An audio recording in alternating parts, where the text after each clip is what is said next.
आपण आहोत आता रायगड हॉस्पिटलमध्ये. गेल्या मागच्या व्हिडिओमध्ये आपण बघितलं होतं की पुण्यावरनं पेशंट आले होते. पुणे शिक्रापूर इथे आपला रायगड हॉस्पिटलचा कॅम्प झाला होता.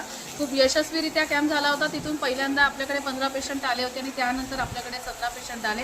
त्या 17 पेशंटनंतर आत्ता आपल्याकडे त्यातल्या 2 जणींचं डोळ्याचं ऑपरेशन झालं आहे. अजूनही एक पेशंट आपल्याकडे ॲडमिट आहे ज्याचं कानाचं ऑपरेशन आहे. आपण आज काही पेशंट त्यातनं डिस्चार्ज होत आहेत. आपण त्यांच्या प्रतिक्रिया जाणून घेऊया की त्यांना इथे रायगड हॉस्पिटलला आल्याच्या नंतर त्यांना कसा अनुभव आला, त्यांच्यावरती कसे उपचार झाले आणि आज ते समाधानकारकरित्या जाता येतं. एकंदरीत आपण सगळ्यांचं विचारूया.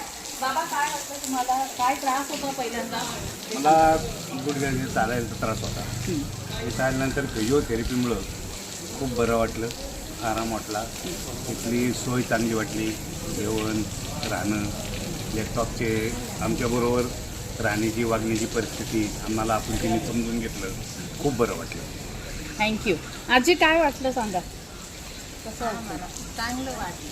व्यवस्थित व्यवस्थित सगळं उपचार म्हणजे व्यायामाला वगैरे तुम्हाला जसं सकाळी जात होता तसं सगळं व्यवस्थित झालं. बाबा, सांगा का तुमचा अनुभव सांगा. आता आमचं कसं आहे, 6-7 दिवस आता हे चांगलं झाला. परत गुडघ्याला परत चांगलं झालं आम्हाला. काय सांगाल? व्यवस्थित तुमचं प्रॉपर सगळं डोळ्यांचं जे काही दुखापत होती ते दाखवून घेतली. दाखव. आजी, ऑपरेशन कसं झालं? बरं छान वाटतंय का? झालं.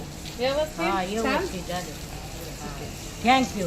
आपण सगळ्यांच्या प्रतिक्रिया ऐकल्यात, प्रतिक्रिया बघितल्यात. मला हे एकच सांगायचं की आपल्या बाजूला रायगड हॉस्पिटल आज आपला मी डिक्सळ इथे आहे.